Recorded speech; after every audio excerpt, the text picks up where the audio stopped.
कृषी मंत्री माणिकराव कोकाटे यांनी नाशिक जिल्हा बँकेची बैठक बोलावलेली आहे। जिल्हाधिकारी कार्यालयाच्या आवारामध्ये शुक्रवारी ही बैठक होईल। बँकेच्या सक्षमीकरणासाठी बैठकीचं आयोजन करण्यात आलं असून कर्ज वसुली, अडकलेल्या ठेवी, बदललेल्या नोटा या प्रकरणावर ही चर्चा होईल। या बैठकीकडे शेतकऱ्यांचं लक्ष लागलेलं आहे।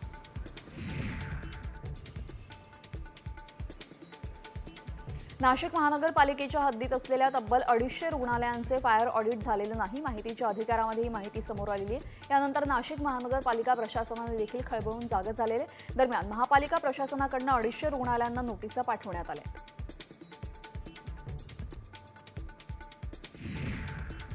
नाशिक मुंबई रेल्वे प्रवास जलद होणार आहे। कासारा घाट ते मनमाड दरम्यान नवीन रेल्वे लाईन उभारली जाणार आहे। कासारा घाटातील चढ कमी होणार असल्याने इंधनाची बचत होणार आहे। तसेच विना बँकर इंजिन रेल्वे धावणार आहे। त्यामुळे तब्बल 1 तासाचा वेळ वाचणार आहे। 4000 कोटींचा प्राथमिक आराखडा तयार झालेला आहे।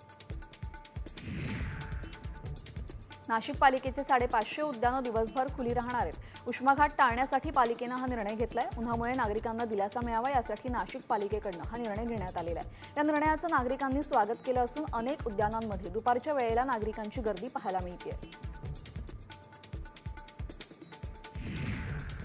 वणीच्या सप्तशृंगी गडावर देवीच्या दर्शनासाठी भाविकांनी मोठी गर्दी केली।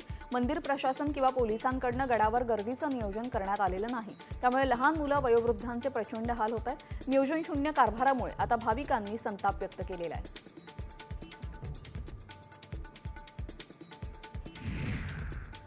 नाशिकच्या लासलगावामध्ये महावीर जयंतीनिमित्त शोभायात्रा काढण्यात आली। उत्साहात साजरी यावेळेस शोभायात्रा करण्यात आली। यावेळेस जैन बांधवांनी मोठ्या संख्येने उपस्थिती लावली। दरम्यान शहरामध्ये विविध धार्मिक कार्यक्रम आणि सामाजिक उपक्रमांचंही आयोजन करण्यात आलेलं आहे।